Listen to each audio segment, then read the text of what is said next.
Keep tuning in to 66 Cents, where you get the news to know, right here, right now. So let's get to it. All right, you guys, right here, right now, I'm about to break it down for you. Let me introduce you to Riz Flex.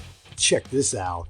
What's up, y'all? It's Riz Flex, and welcome back to the channel. We're doing this video at midnight. It's all good. This is, just how it goes. The current DOJ under Pam Bondi is covering up crimes, very serious crimes by their own description. Mm-hmm. Why are they doing that? Yeah. So there are really only two potential explanations that I can think of. Maybe you've got another. The first is that Trump is involved, that, Trump is on the list, that they've got tape of Trump doing something awful. I don't believe that for two reasons. One, I've talked to Trump about it a lot. And I know him. He's not that, for whatever his sins, I don't think he's that guy, actually. I don't think he likes creepy sex stuff. That's just my view. But more, I think, convincing is that this is all information that the Biden administration had. And if there was evidence that Trump had been involved in illegal sexual activity, you think the people who made up Russiagate wouldn't have leaked it? Right. Come on now. So the only other explanation that I can think of, again, maybe you've got another, is that intel services are at the very center of this story, U.S. and Israeli, and they're being protected. I think that seems like the most plausible. That's the most obvious. They have a history of this. There have been multiple documented cases of a dozen cases. This was a BuzzFeed news piece years back where the CIA specifically did not want to prosecute those individuals in federal court for fear that they would reveal sources and methods if they were pulled into open court, and they basically just made it go away. The only time they actually prosecuted somebody... Check this out. Ready? Okay, so he gave two theories, right? Either theory number one, Trump was involved, or theory number two, intel services are at the very center of this story. Ready? Did you guys know that Ghislaine Maxwell had a sister? She has a couple sisters and a couple brothers, but this is her sister, Christine Maxwell. There's pictures here of her outside of the courthouse when Ghislaine was getting sentenced. Do you guys know anything about her? So she, basically runs the FBI. What? Yeah, her tech is used by the FBI to filter all of their data. So she runs this company called Chiliad, Chiliad. The firm's software was behind the data search technology used by the FBI's counterterrorism data warehouse. As of August 2019, she served as the board director of Chiliad. Fast forward 11 years to July 6, 2019, when Jeffrey Epstein was arrested again, and an FBI team, led by Special Agent Kelly McGuire, began a 2-day raid and search of Epstein's 8-story, 19,000-square-foot townhouse in Manhattan. That raid began with the FBI, quote, using a crowbar to break the grand doors of one of the largest private homes in Manhattan, end quote. Remember, the FBI planned ahead and brought a crowbar to help them break into Epstein's townhouse. This will be important later. What did the FBI find in the townhouse? Quote, federal agents found a vast trove of lewd photographs of young girls, including at least one girl who was underage when her photos were taken. Agents also discovered in a locked safe compact disc with handwritten labels indicating the disc likely contained illegal content. Okay, so this counterterrorism division that was installed right after 9/11. Data search tech that the FBI uses is now going into enterprise. So that was in 2009. They went from government into the enterprise sector. But hold up, what did they do for the FBI? For the past several years, every time someone at the FBI wanted to search for a name in its investigative data warehouse, they could count on Chiliad working in the background, aka Ghislaine Maxwell's sister. Data informs every medical breakthrough. Without data, there's no cure. Today, it's more important than ever to put the evidence in evidence-based medicine. Documentation exists from oceans of sources. Clinical trials and research studies, journals and electronic health records. But it's stored in many different formats and in many different places. Local hospitals, clinics, emerging healthcare information exchanges, and academic institutions. We know information sharing among care providers improves outcomes, and that finding and analyzing data across all of these sources requires a new approach. But how do you achieve knowledge discovery across all available sources of information? This is Dr. Logan. She's a researcher looking to reduce readmission rates for patients with diabetes. She wants to use the vast amount of information in clinical systems and academic research. But the information she needs Pay attention to the name of the little red devil robot thing. is spread across healthcare provider, payer, and research systems, all in different formats. She needs an efficient way to discover relevant knowledge and iterate on her questions. Dr. Logan can do it the old way, looking to charts and sources one at a time. But this process is inefficient, time-consuming, and error-prone. Or she can use Gilead to analyze information documented everywhere, in every format, simultaneously and instantly. She can check structured clinical trials data and unstructured patient care notes with just one request. Across all available resources, the equivalent of tiny research agents fan out to securely reach every source while communicating constantly, comparing findings, arguing, and ultimately delivering everything that really matters with true global ranking to give Dr. Logan confidence in her research findings. No other system does this. Using Gilead, Dr. Logan quickly found an effective solution to her information discovery problem. This helps patients and enables her to do further research. With Gilead, you can instantly discover and analyze across clouds and other separate systems, just like 10,000 agents in the intelligence community do today. They use Gilead to reach, find, analyze, and monitor more than 100 sources and over 14 billion documents and records. There is a faster, easier way to solve your information discovery problems. Imagine a truly comprehensive view of all patient and treatment information across all providers and researchers. Now, it's finally possible with Gilead. Anytime the FBI wanted to type in someone's name to find information about them anywhere, this company would fuse, I believe, like all agencies. And it was very controversial because they would spy on citizens without their consent. Like when I'm talking like mass surveillance, this was their expertise, and fusing all of the different surveillance systems into one. This is 2009, this was written. This has been in full-scale operation for 6 years and the largest counterterrorism system of its kind at the FBI. The FBI began using Gilead's technology to get around problems solving correlating access to data in different sources.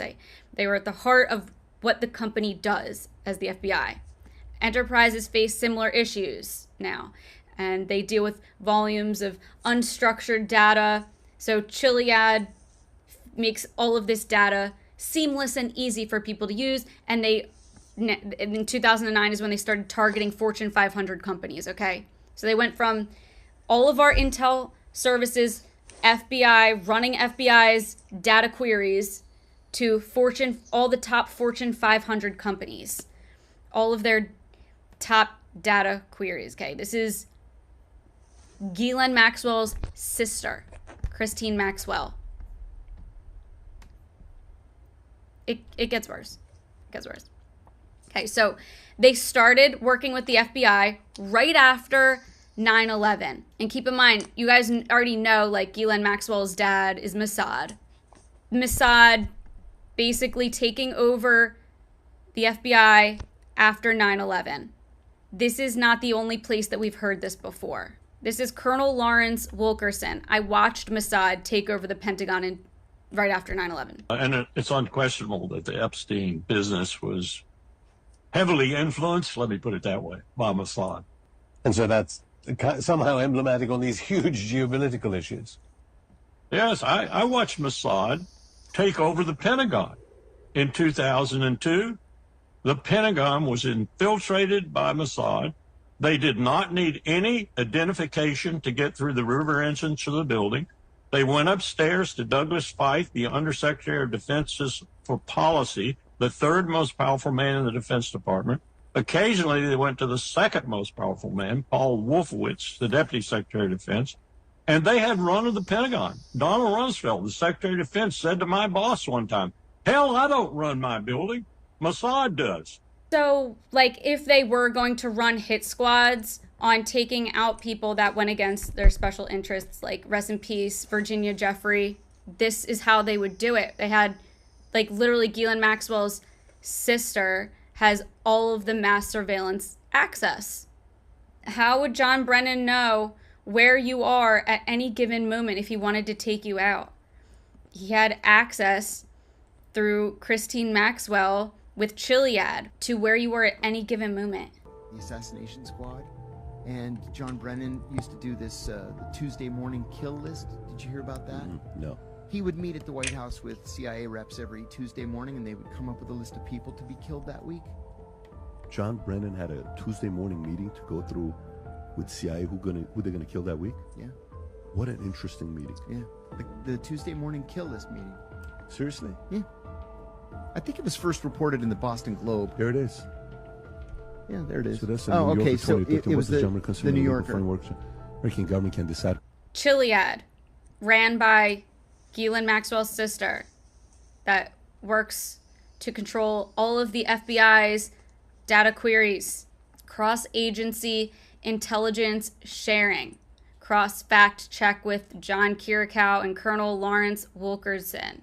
I was trying to find that video where John Kirikow talking about how children are used as a form of currency between the intel communities internationally. The reason I can't find it anywhere in the searches, they scrub. But the reason why they do all of that, as children being the currency and the blackmail behind everything, they want global control. At the end of the day, that is their goal. Headquarters, close to 40,000. And then they have facilities all around the world, plus a number of contractors also associated with, probably on the order of 100,000, I would think, to 200,000 that work for them directly. So it's a rather large operation. I mean, it's between 10 and 15 billion dollars a year that they spend on it ever since 9/11. So that's quite a bit of money they're investing in it. Now, you've said that the ultimate goal is total population control. In a democracy, that is really scary business. It's actually a totalitarian process that's been used down through history. I mean, that's what totalitarian dictators, states, that's what they want to do. They want to know everything about the population so they can control it. That was the idea behind the Soviet Union, the East German Stasi, that was their idea, and the Gestapo and the SS, and down through history, many others. Is our stuff more powerful than those agencies you mentioned?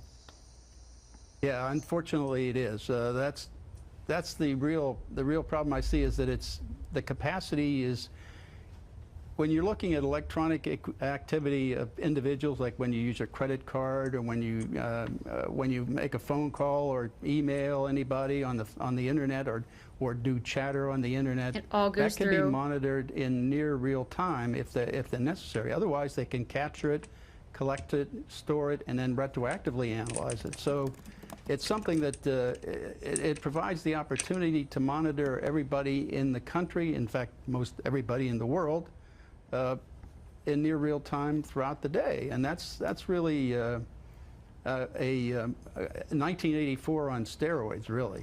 All right, now let's 1984 on take steroids. Mrs. Joe Average living in Topeka, Kansas, and she goes to the store and buys something with a credit card. Yes. NSA's got that right then? Yes. They say no more. Another word from one of the victims. A cover-up is a cover-up, So they're obviously hiding a lot. I used to speak to other victims.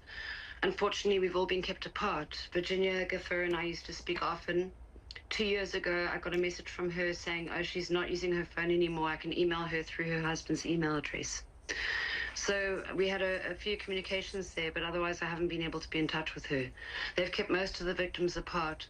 Also, everyone's got to remember that there were over 200 victims, many more actually, but these are the ones with evidence, the ones who were involved in the lawsuit. I would like to know where the other 200 victims are. It's very, very frightening when girls are going missing as well. Like, I mean, for God's sake, sorry to say, but Virginia Giffer was found dead. Carolyn Adriano, who testified against Ghislaine Maxwell, Wonder why. was found dead. Wonder why. There are many. There are at least 7 Epstein victims that Kill have been found squads. dead so far. I'm too frightened to even leave my house, to be honest. And I'm sure that the victims in America are even more frightened. For me, I live in Africa, so it's not as dangerous for me, as other people speaking out against the FBI and the CIA, because they're all involved. Epstein told me he worked with the CIA. The FBI tried to get me there to interview me. They only wanted to interview me in person. They would not interview me over Zoom. They organized emergency visas for my son and I. They were arranging for us to be put in first-class flights, 5-star hotels, but my child's father wouldn't let us travel, so thank goodness, in fact, because a lot of weird stuff happened with a lot of the girls who were interviewed by the FBI. And it's very frightening, like I said, not just for the victims, but for everyone in the world, when we're all being lied to. All right, you guys, I'm going to leave you with this last one, and I'm going to let Miss Christine Maxwell give you the flavor.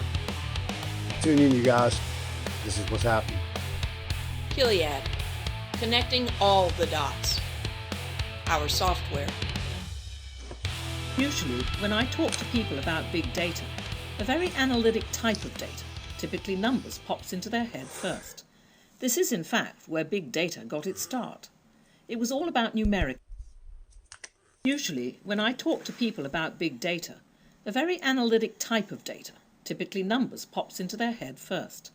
This is, in fact, where big data got its start.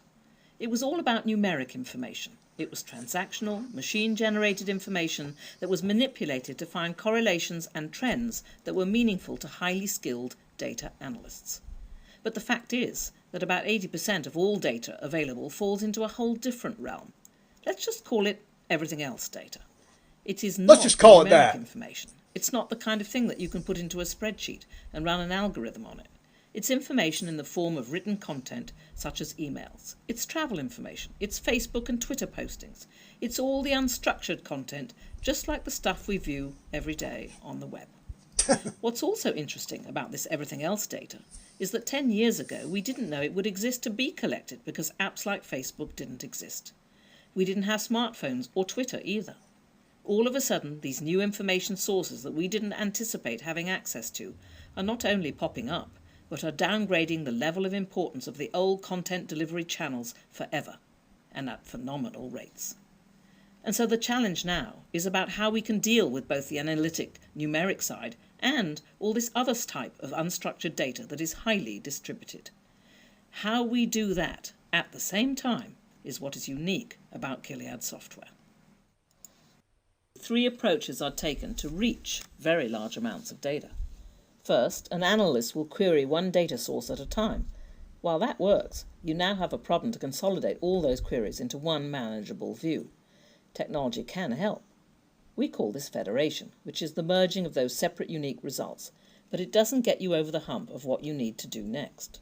Second, another common option is to create a new data center by copying all the data into one location. That may seem like a good idea, as it solves a lot of problems, but it takes a lot of time and costs a lot of money, and often exacerbates security and privacy issues. I have met customers that have spent years and millions of dollars just getting to the data consolidation part before they even start with the project. So there is inherent lag time and significant upfront costs there. In the meantime, productivity certainly suffers. The third innovative approach developed by Gilead is to virtually consolidate the data. With Gilead, you can reach all of those data types we described in real time. Gilead nodes allow you to discover and analyze data at its source within a single continuous view. Live time, baby. Gilead software tames the biggest of big data, allowing you to find what you are looking for regardless of where it is or what it is. Within each source, data can be structured, as stored in the rows and columns in databases, or tagged on the web. Or it can be unstructured, like documents, web pages, email messages, Facebook, and Twitter feeds. The data can be under your local control or in the cloud. Whether it has an application interface or not, Gilead software can virtually merge it and allow you to discover knowledge out of all that information in all of those disparate sources. Then in 1974, he began teaching math and physics at Dalton, an elite Manhattan prep school. He was hired by Donald Barr, who was Bill Barr's father. By the way, Bill Barr's father wrote something very interesting. He wrote a book called Space Relations, a scientific fiction novel in 1973 set in a future where humans have formed an intergalactic empire ruled by aristocrats, where they ruled over and engaged in coercive acts with enslaved individuals, including teenagers, in a breeding clinic. Little weird. What book did your dad write? My dad wrote this book about, you know what I'm saying? A book about, enslaving individuals and engaging in coercive acts, including teenagers in a breeding clinic. Oh, okay, normal dad. Everybody's dad writes stuff like that. I mean, my dad wrote a book like that. You understand what I'm saying? It's a little weird when you go to, but what does Bill Barr have to do with this? We'll come back to this. So now later on, he goes to Bear Stearns, starts working there, enters into the financial network 76 to 81. So at the time, he starts working with Alan Greenberg at Bear Stearns, becomes a partner in 1980 due to his skill in tax law, then insider training and mysterious exit. In 1981, he all of a sudden resigns. Suspicious circumstances during an SEC investigation into insider trading linked to Seagram attempt takeover of St. Joe Minerals, an operation involving the Bronfman family. He was never charged, but was interviewed by the SEC. Going all the way back to how he got started in the 70s, the influence he had, there's got to be people that either trained him to do what he did in the 90s, 2000, or influenced him negatively and taught him some bad habits. A lot of times in business, we'll bring an agent that comes from another company. That company, if they do forgeries, because that guy learned some of those habits at a different company before they brought it in. Like, how did you learn how to do this? Well, when I used to do mortgage, it was called creative financing. Oh my God, we don't do that. That's not the right way of doing business. So how do you yourself, when you look at somebody like this, someone must have taught him these bad habits? Right. So it looks to me that it was somewhere around the time he went to Bear Stearns, which was his first really entry into the financial world. Because, as I just mentioned earlier, most people think of Epstein as a sex criminal. Based on my research, he's just as much a financial criminal as a sex criminal. But in the book, I try and go even further back to that in pursuit of, where this intelligence tie may have originally started. And, he was apparently had a British royal family connection as early as the early 70s, like 1971, when he was in his 20s. He was supposed to be backpacking in Europe. There's some weird mystique around that particular trip that I note in the book. But after that, he, went to the Dalton School, which I think some people that looked into the case, after his second arrest are probably familiar with, because the man that hired him there, who is the headmaster of Dalton at the time, was William Barr's father, Donald Barr. And Bill Barr, as in the former... the two-time Attorney General. Yes, and his father was a former... a veteran of the Office of Strategic Services, which is a precursor to the CIA. And then he went to Columbia and was sort of a talent scout, I guess, in a sense, because he ran a lot of programs at Columbia focusing on talented high schoolers. And it's very possible that Epstein was a very gifted high schooler in the New York area. He graduated high school very young. He went to the Interlochen Academy of Arts and was a very talented teenager. So it's very possible he may have met Donald Barr that way. But Donald Barr, for whatever reason, hires him to go to the Dalton School, and according to former students quoted by the New York Times, he showed a weird interest in partying with underage kids even then, and wanted to drink. And some claim they hit on him and all this stuff. And other people said that was normal at the Dalton School, and all of that. And the reason for him leaving isn't quite clear, but he was sort of headhunted there by Alan Greenberg of Bear Stearns, and went and joined that particular bank. And Alan Greenberg, just a couple of years after he brought Epstein into Bear Stearns, became the head of Bear Stearns. So Epstein was sort of, from what I understand, seen his mentor was basically Greenberg, and Greenberg goes to the top of the bank, and so obviously that helps Epstein's career. He climbs the ladder pretty rapidly there, and then starts working with some of their elite clientele, the identities of which we don't exactly know, but based on the circumstances under which he left, it was related to an SEC investigation focusing on insider trading of the Bronfman family company, Seagrams, I believe. Yeah, so it seems like Edgar Bronfman, he may have been involved in advising him on some things. And what he was apparently well known for and talented in at Bear Stearns was advising people about tax law.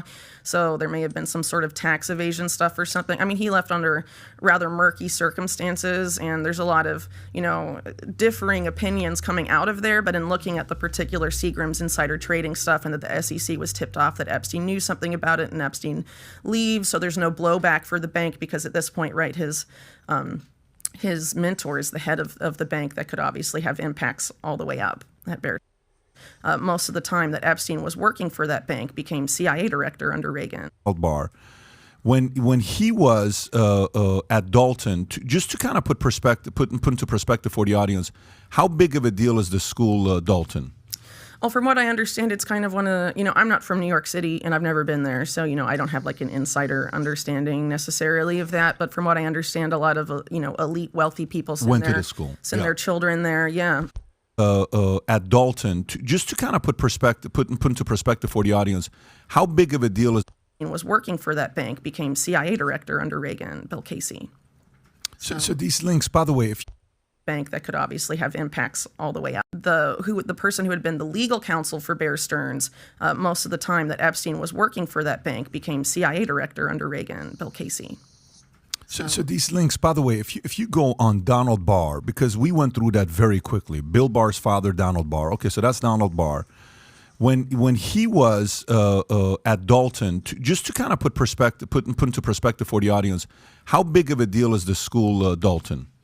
Well, from what I understand, it's kind of one of, I'm not from New York City and I've never been there. So, I don't have like an insider understanding necessarily of that. But from what I understand, a lot of, elite wealthy people went to the school, send their children there. Yeah. Mm-hmm. And when he hired Epstein to become a professor teaching mathematics, this is a guy that's never had a degree before, right? Like Epstein never got a degree. No, he would have not been eligible, as I understand it, to even teach in public school in New York. How does that make any sense for him to get a job teaching even though he's never had a degree before? Right. So Donald Barr apparently hired unconventional teachers and was known for this, right? But he actually left by the time Epstein started. Hiring decisions were apparently made in the spring. And that summer, Donald Barr left after having made those hiring decisions. So during most Clean of your Epstein's desk out. Did you hear that? Donnie Barr was the headmaster of a school. Wow, could you imagine sending your kid to the school? And then this guy publishes this book about child sex exploitation. Anyways, he was the headmaster of a school called the Dalton School in New York.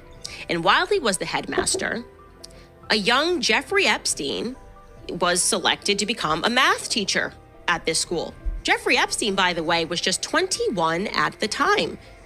Donnie Barr is the headmaster, Jeffrey Epstein becomes a math teacher, and I gotta tell you why that's weird.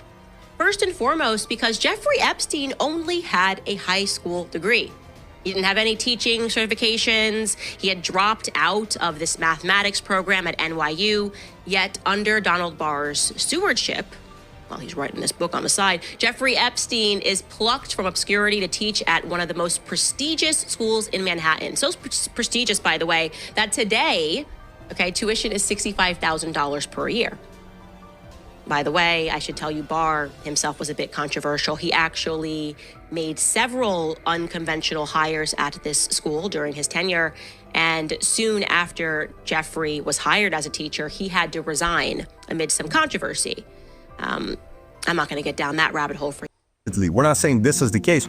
That's what people say, but New York Times, if you had someone called you New York Times in 1992 and something happens, fast forward 2019, that's a long time to have that kind of a reputation. He started in the CIA in the 70s while still in law school. Throughout his career, maintained close ties to the intelligence and national security circles. George Bush, CIA director turned president. Barr was the AG during the final years of Bush 41 administration. That's how long he goes back. He pardoned key Iran-Contra figures, effectively shutting down deeper investigations into covert arms and drug operations. And Epstein was arrested in July 2019 and died just 1 month later. Barr returned as Attorney General February of 2019, 5 months before that. Little weird. You can say whatever you want to say about this thing here. It's also another thing we need to put into evidence as we're doing the Epstein files. And that's not the only one, you guys. Check this one out right here. And then check this out. I'm definitely not down with her. Another plant, another Mossad. But it's the information. You got to listen to what they're putting out to you, like I said earlier. It's what they're saying. They're saying it for a reason. Why are they putting this guy in your face? It's not like they're not hiding him. Check this out.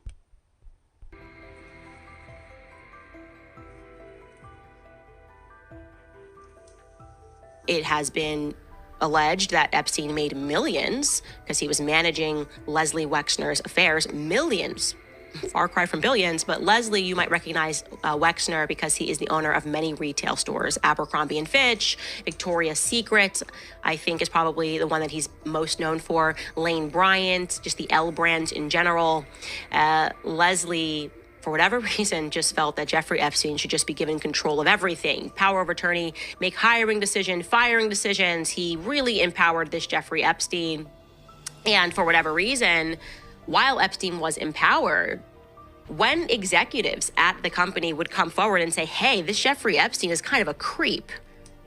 He's posing as a recruiter for Victoria's Secret models, and he's getting access to these women. That was completely ignored. Of course, we know what happens next. Epstein, or during this time frame, he is throwing parties for the elite of the elites. And that's not all. I've got more. Meeting with the headmaster of the school at the time, a guy by the name of Donald Barr.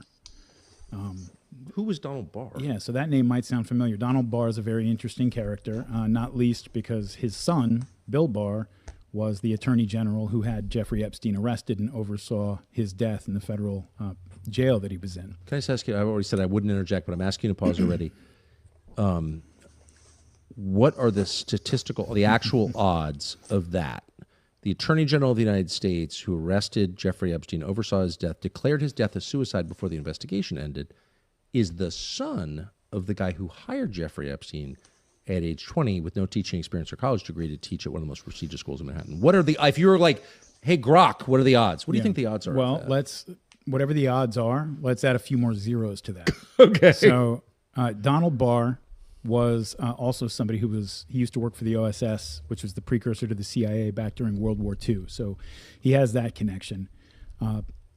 Excuse me. Donald Barr also dabbled in science fiction writing in his spare time. One of the books that he wrote. Got to pay attention to what's going on here. Like, you got to understand, why is he so involved with science fiction, science theory? We're going to keep going. I got one more thing I want you to hear. Check this out. It is called Space Relations, and he wrote it right around this time that he hired Jeffrey Epstein. And I've read the book, and you can go read about it on Wikipedia. It's close enough to basically what the plot is if you want to get the idea of it. The long and short is... But you read the book. Oh, yeah, I have a copy. I make sure I get a copy of things like that. Good morning, Eliza.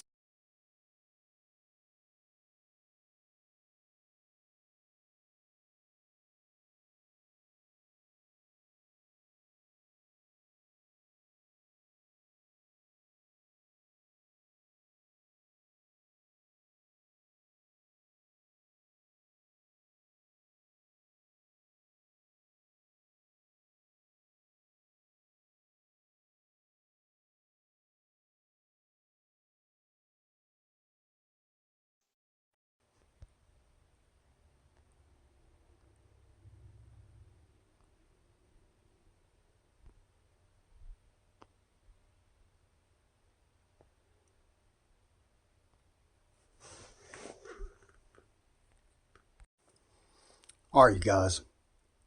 What if I told you Trump never buried his wives? He displayed them. Think I'm crazy? Now, whether that's creepy or symbolic depends on what kind of man builds a monolith. Try it again.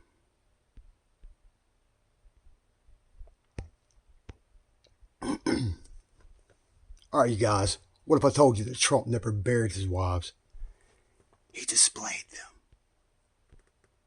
Now, whether that's creepy or symbolic, it depends on what kind of man builds a mausoleum with mirrors. Start paying attention to gold. Marla Maples, Ivana Trump, Melania, 3 wives, 1 island. It's an island pipeline, you guys. one introduced by Epstein, one buried in a gold casket at the golf course, and one, a model, discovered overseas on the biggest island of all. Same year, Maxwell opened the modeling agency. That's right. I'm going to show you some pictures. They say Ivana introduced Trump to real estate, but Ghislaine Maxwell, she introduced him to legacy. Check this out. This is a picture of the first time Trump met Marla Maples.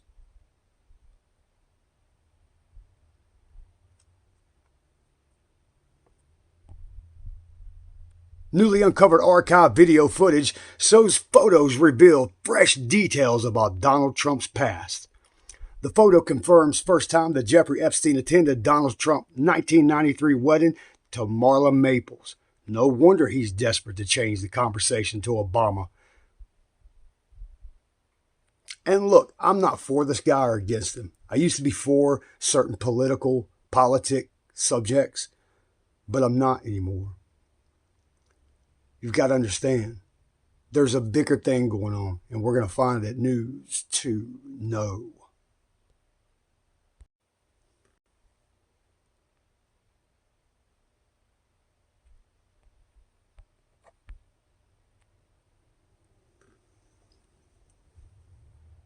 And it doesn't stop there, you guys. Well, I got volume here. Let me see what's happening here. Let me get up here out of the face. Take it back right here. Where is our volume? Let me check some things out, you guys. Not quite sure what I'm doing. Is there no volume here? How do you do that?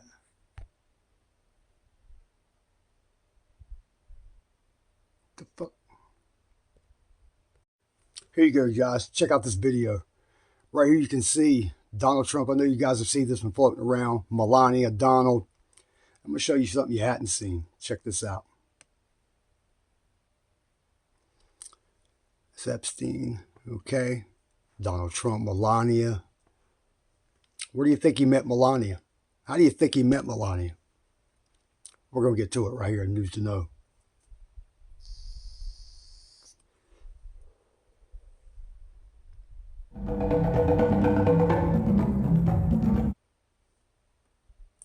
Bam! Bam!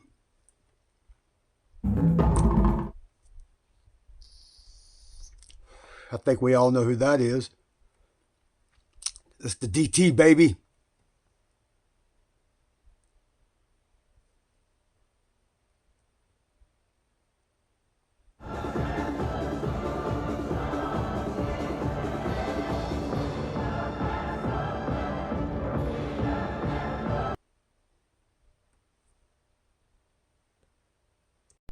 The CNN exclusive tonight out front.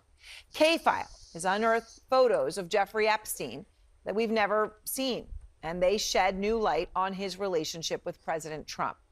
The revelations come as Trump is under fire from his own base for his Justice Department's handling of the so-called Epstein files. Trump has tried, of course, to distance himself from Epstein every which way. But one of the photos that K-File found confirms that Epstein actually attended Donald Trump's wedding to Marla Maples. And this is the proof. Again, this has never been published before, so this is a new image. You haven't seen it out there on X or anything like that. This is the proof that Epstein attended Trump's wedding at the Plaza Hotel in New York. And in the photo, what you see is Epstein entering the Plaza Hotel. Who's he with? The wedding date of this is December 20th, 1993, in the center of their friendship, which of course continued. And for comparison, we'll show you on the right a photo of Trump and Marla Maples at the same location under the entryway arch. Now we're going to CNN exclusive tonight out front. K-File has unearthed 48 was the badge number for this gentleman from HSI. These girls are like fucking 15 years old. What do you tell your kids about what you do? Public service. Yeah, you're so proud of your work. Either that or just So proud of your work. If you're gonna hit somebody, I'm not in the way. I'm not in the way. I can't hear you. You have to hold on your window. I'm not in the way.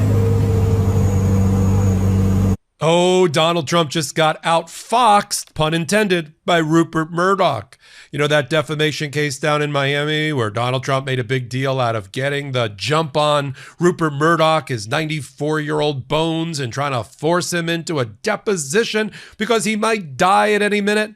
Well, not so much anymore. Now that I'm sure the Wall Street Journal lawyers told Donald Trump, you want our guy's deposition before discovery has started, before our motion to dismiss is going to be filed against your defamation case, because you don't like the fact that the Wall Street Journal... What would Jesus do about a tax system that benefits the rich over the poor? What would...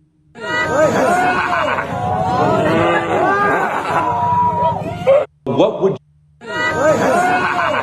Some of you were big butthurt about this. Look at President Snoopy up on the roof just doing regular 79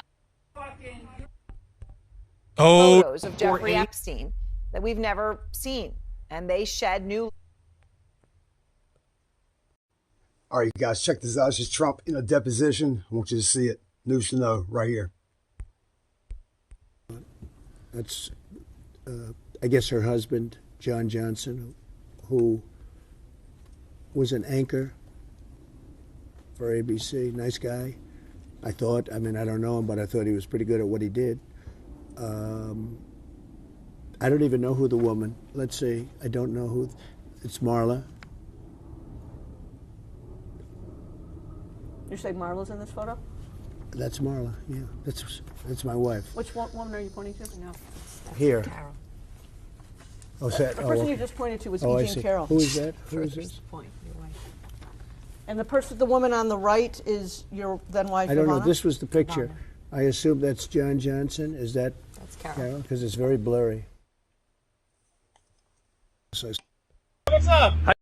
All right, you guys, news to know. Let's get a quick reading of this. Grinning Jeffrey Epstein pictured at the Trump wedding to Marla Maples.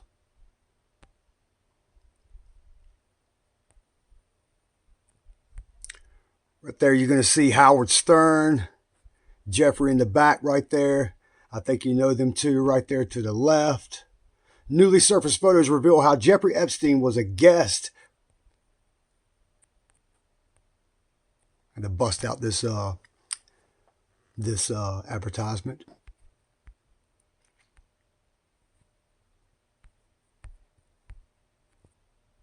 All right, you guys, news to know right here. Grinning Jeffrey Epstein pictured at the Trump wedding to Marla Maples. Check this out. Groomer. Right there, Jeffrey Epstein in the back. You got Howard Stern to the far right.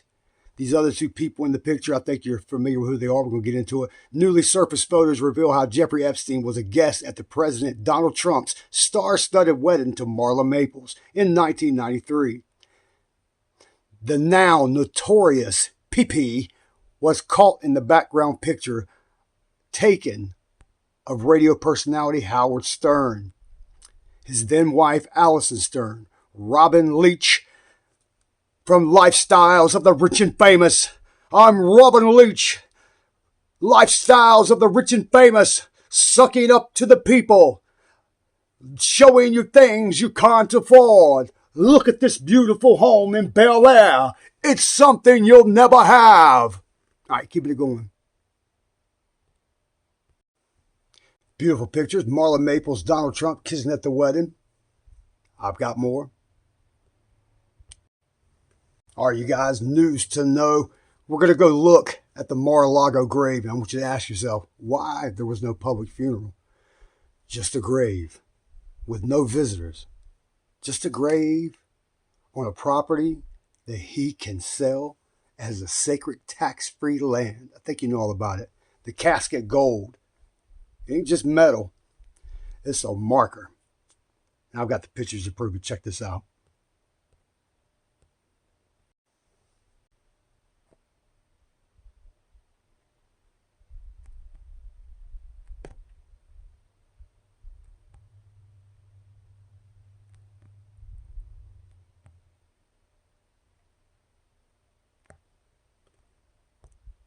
Of course, was the first. And I was in Alaska when the assassination attempt happened.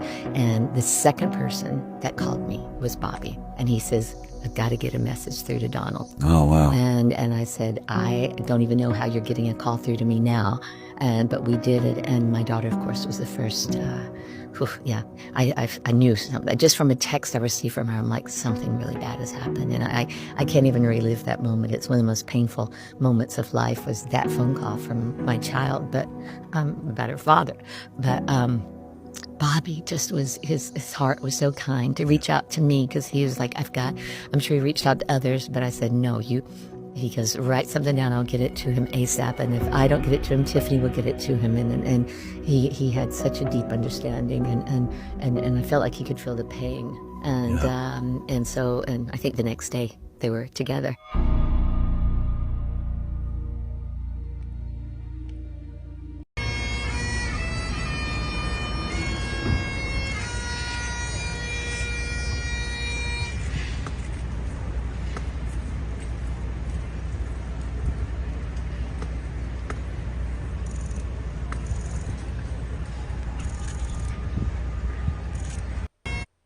The airline? It's Monday night.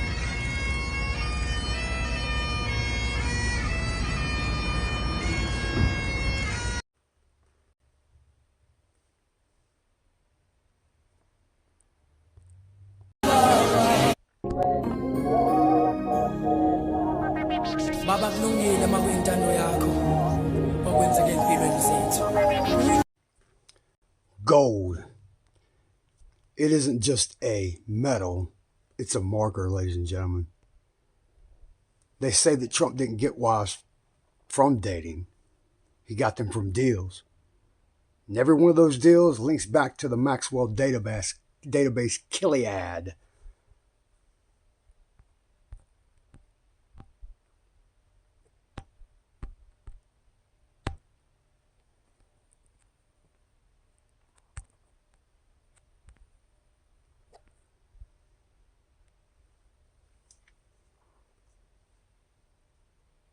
Here, a picture of Ivana Trump and her gravesite.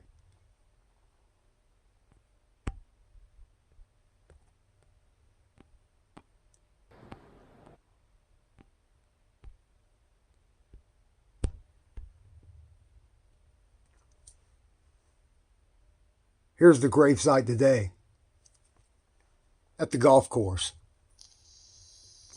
Tax-free property if you're interested.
This ain't gossip, people.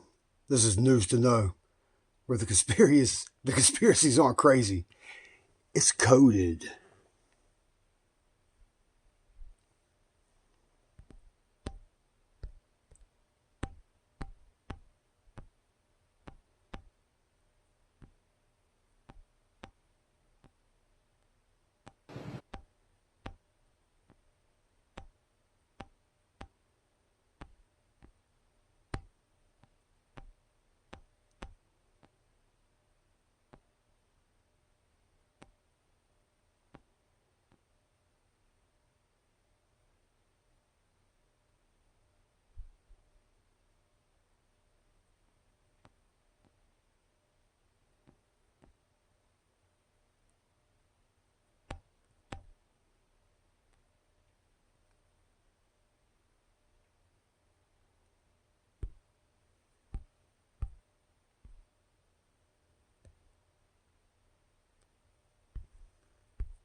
What's up, truth seekers? I'm Mr. Rex, working it out for you right here, right now. News to know on the 66 Cents channel, where we don't give you something to believe in. We just show you what you already know deep down. So sit back and watch what you already saw. Today's story, Trump, the wives, and Ray-Ban, and what it sees. They never expected a man in Ray-Bans to see what he saw. But check this out. Do you know the Secret Service and a lot of the three-letter alphabet agencies wear the new Ray-Ban sunglasses? Do you know what the Ray-Ban sunglasses do? Well, they record continuously. And we're going to get into it on News to Know right here. Let's take a look at this, you guys. This is a photographer's point of view. Been shot. Oh no. No. Watch him. Either that or they're covering. We don't know. Either that or they're covering him. We love you. We love you, President Trump. We love you. And he's moved to this side. He ushers in photographers from the left side of the stage.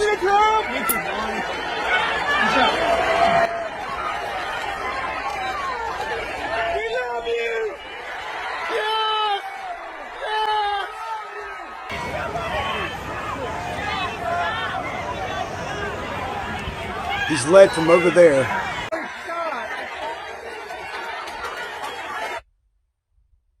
He continues to move the photographers into position with the help from his colleague. A rally right now. Former president. This is what the news shows you. On the headline bar at the bottom where it says speaks at rally in Pennsylvania, there's a Secret Service agent moving from the right to the left. And he grabs some photographers and moves back to the right. But they don't show it in this clip. I'll show you in the next clip. Check this out. Trump was just in the middle of his speech when what sounded like possible shots were fired. We saw the former president, take cover. Security is now surrounding him and getting him out of the event. I got you, sir. I got you, sir. Let me get my shoes, sir. Hold on, your head. Give me my shoes! So we gotta move to the front. Obviously, a huge security concern there. People Great were pictures. screaming. That could be a gun. That could be a peeking Exactly gun. what happened, but a very big security concern there for former President Trump. Secret Service agents now surrounding him. And they are taking him off the stage. Let me show you that from one more perspective. To our country, probably 20 million people. And you know, that's a little bit old, that chart. That chart's a couple of months old, and if you want to really see something that's said, take a look at what happened. That chart's a couple of months old, and if you want to really see something that's said, take a look at what happened. You see something that said, take a look at what happened.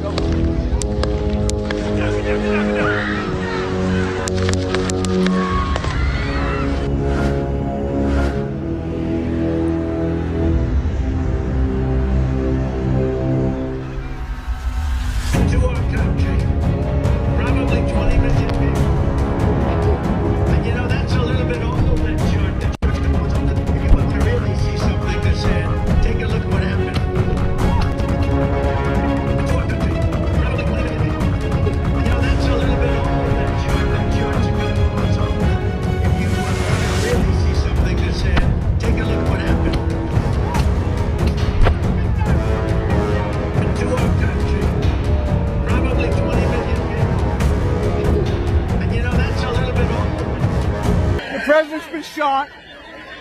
Oh no. No. Either that or they're covering. We don't know. Either that or they're covering him. We love you. We love you, President Trump. We love you. We love you, President Trump.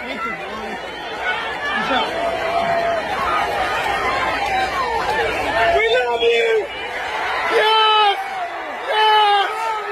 Yes! We love you, President Trump! No! Oh, no shot!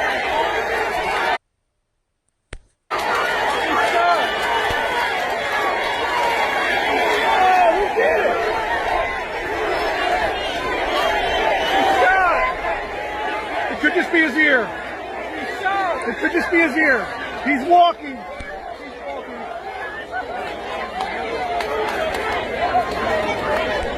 He did it. Dude, that's fucking wild.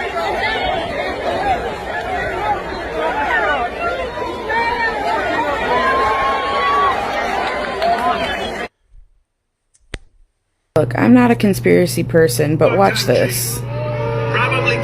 This guy talks to this photographer. You know, that's a little bit old. Okay, and then he moves him and a bunch of Secret Service this way. Want to really see something that said, take a look at what happened. Okay, then the shooting starts. And then look who's right there, ready to get the shot of the famous bloody fist moment. The same photographer that he had just moved over there. I'm just saying, it looks a little suspicious. Look, I'm... President's been shot. Oh no. No. Either that or they're covering. We don't know. Either that or they're covering him. We love you. We love you, President Trump. We love you. We love you. President Trump! We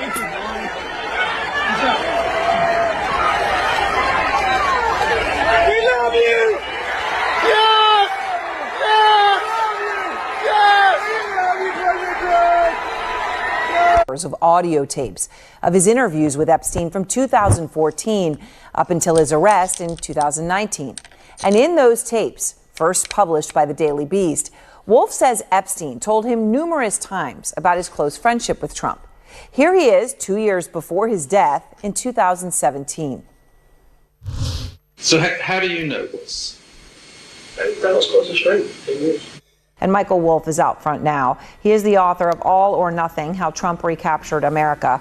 And Michael, I'm really grateful for your time. I'm grateful for you sharing some of this with us and with our show. So you estimate you talked to Epstein for more than 100 hours, which is absolutely incredible in and of itself. You did a lot of interviews all the way up to his arrest in 2019. Did you, and in all these conversations, did you get a chance to talk to him about whether Trump was aware of Epstein's crimes? Yes, as a matter of fact, their relationship ended in 2004, and it ended because in a dispute over real estate.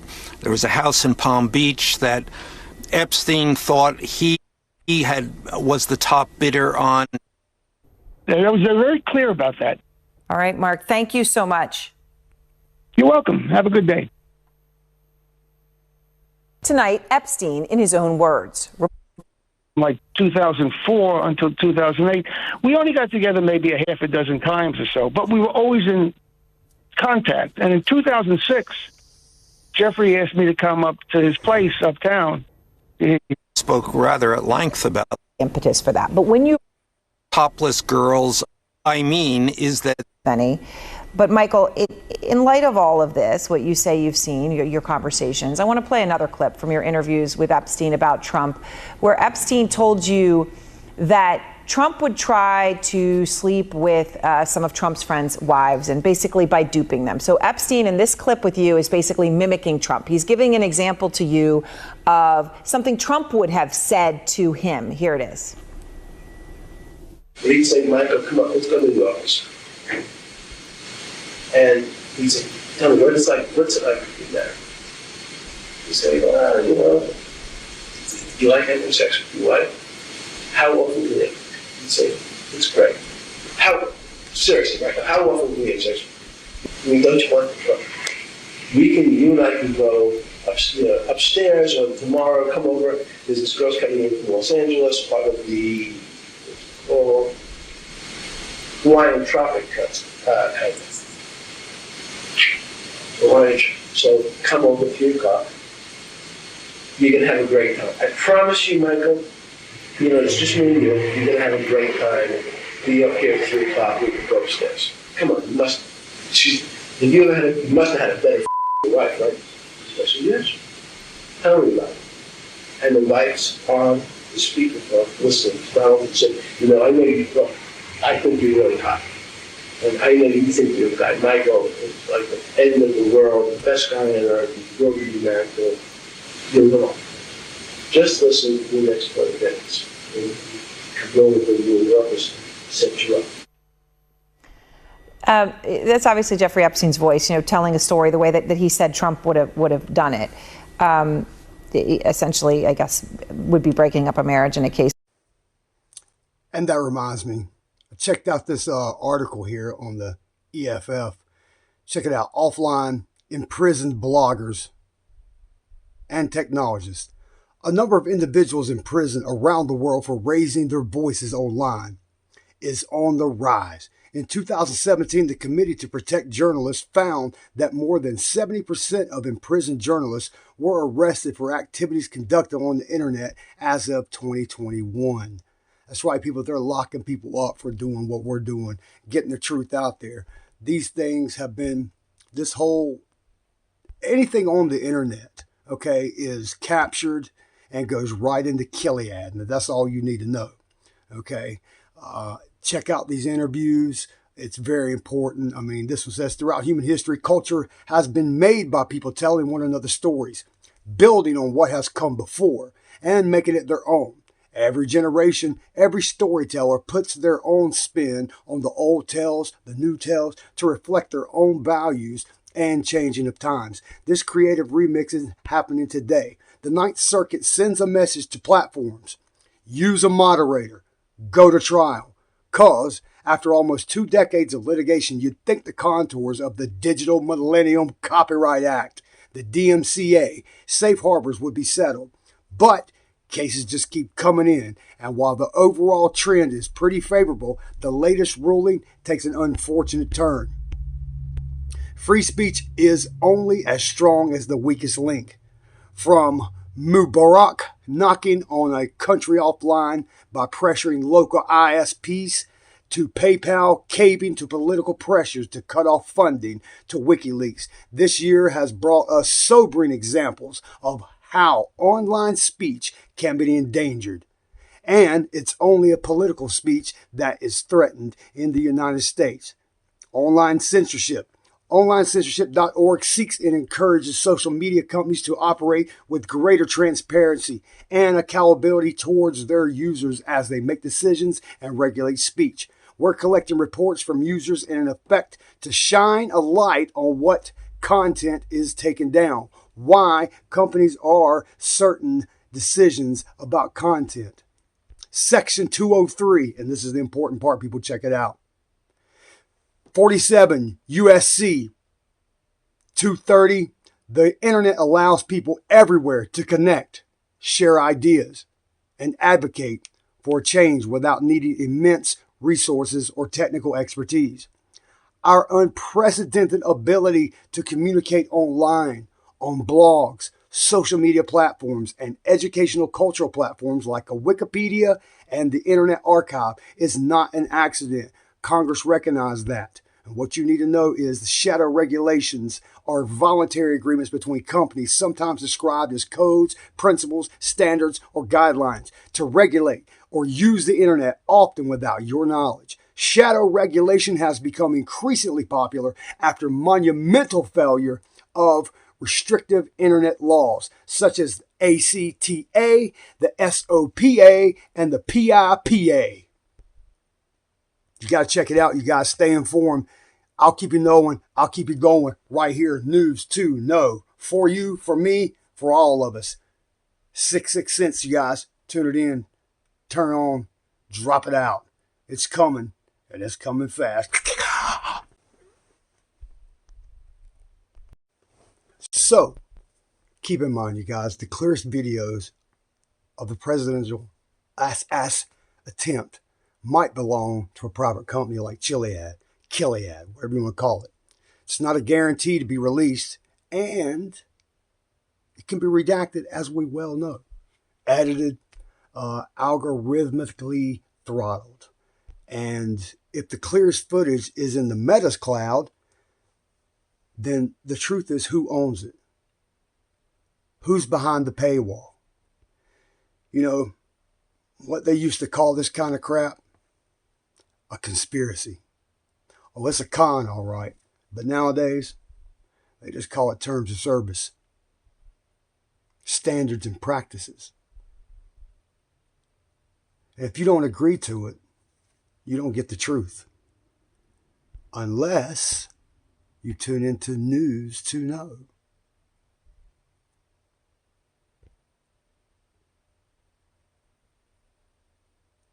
Check us out, you guys. Right here. 66 Cents Reactions. It's going to be news to know. Coming soon. Coming noon. Coming to you. All right. Right here, right now. Tune us in.